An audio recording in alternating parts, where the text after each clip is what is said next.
The king was in his wilderness upon the eve of spring, when perched upon an old oak tree a bird began to sing. The dying light of winter swooped and stole a final feast upon the blood of our songbird, the fawn, an owl, a beast.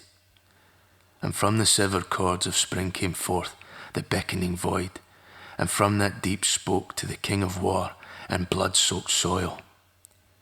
A land cast red, north, west, and south, beneath his blade, hereby. He spoke unto the late bird's throat, with death, my only ally.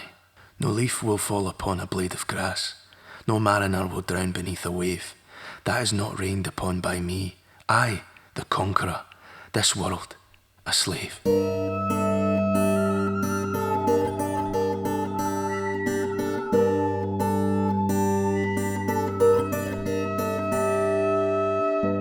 There was a movement in the mortal realm, which sent a shudder through the clouds and stirred stern councils of immortal platitudes. The sun, they cried, will scorch the earth and melt this child's attitude. The land vibrates upwards and blurs the lower air, and how it screams above the now brown, sordid earth, coloured by smoke and flames, begat by gods and men alike. The kingdoms now not only fell but burned. Their wasted histories all drift upon the wind and rise together as the blackest cloud, now worth their weight in mire. O son, the king cries out in vain, bar not thy adamantine doors, nor cease to cast thy spears of holy light upon the land. What the hand which pulls this lever? What the hand which holds this blade? Could the eyes of thine perceive her, engulf himself in holy flames? That vanity that fell the fable of that mighty tower Babel, so built anew by just one man, the heavens rub perspiring hands. Their skin combines to worm-like slender, stretched through the sky to mortal measure, to twist around his rosy heart, perform a kiss, and then depart. The twisted roots of dying trees which stretched below the earth began to murmur and vibrate. The labyrinthine tunnels from which they once did drink were dry. So death, with words as sweet as nectar, began to guide his new disciples.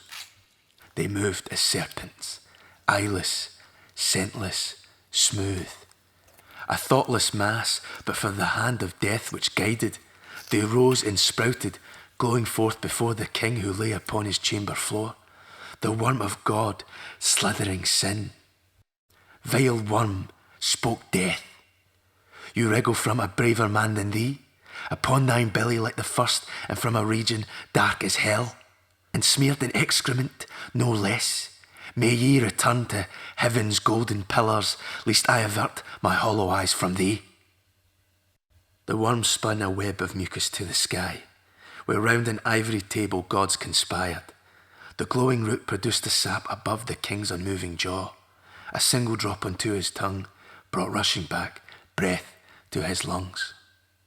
The war raged on through barren, unknown lands and weighed upon the vanity of gods. They tossed their hands and tongues into the ring and formed a sickness so small it rode upon a flea. But let this flea, though smaller than the grit beneath the white crescent of thy child's nail, traverse this globe where war does spread upon the furry hinds of rats. So spoke the gods as tumbling from their mountain top, the flea was loose. Free from its isolating womb of creation, it set upon the fur of rats and blood of men.